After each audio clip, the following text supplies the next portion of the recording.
Bonjour à tous, c'est Léo, j'espère que vous allez bien. J'en ai parlé dans la vidéo qui s'appelle « Combien pour démarrer ?»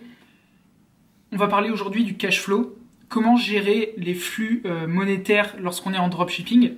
Ça peut être le cas également pour les infopreneurs, donc je vais en parler de manière assez ouverte. Il faut savoir que lorsque vous êtes en dropshipping, vous allez accepter les paiements sur votre site via Stripe et PayPal en général. Ça peut être également d'autres sources comme ToCheckout ou autres. Mais en général, ça va être ces deux sources principalement.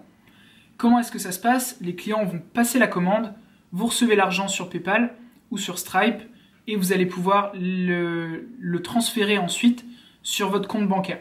Si vous comprenez bien, vous n'avez pas encore passé la commande pour votre client.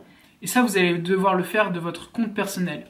L'inconvénient, c'est que lorsque vous faites des dépenses dans des devises étrangères, puisque lorsque vous achetez sur AliExpress, vous allez payer par exemple en dollars, vous risquez d'avoir des frais auprès de votre banque à ce niveau-là.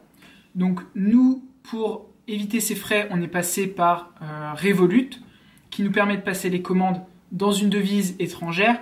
Il existe également N26, et je vous conseille personnellement, pourquoi pas, d'ouvrir les deux, ouvrir un compte Revolut ainsi qu'un compte N26 si vous êtes capable de gérer vos dépenses. Ensuite, au niveau de Stripe et de PayPal, comment ça se passe? Alors, PayPal va bloquer votre compte arrivé à un moment. Vous l'avez peut-être déjà vu en ligne. Moi, ça m'est arrivé aux alentours de 2000 € engrangés, donc mes premiers 2000 €. PayPal a figé les sorties d'argent de mon compte. Et en fait, le but de cette action de PayPal, c'est de s'assurer que vous donniez une véritable identité, que vous ne blanchissiez pas d'argent de manière générale, on va dire. Comment ça se passe donc? Vous allez devoir présenter une pièce d'identité à PayPal qui va la prendre en compte. Et ensuite, quand vous engrangerez un petit peu plus d'argent, vous allez avoir une deuxième fois votre argent de bloqué.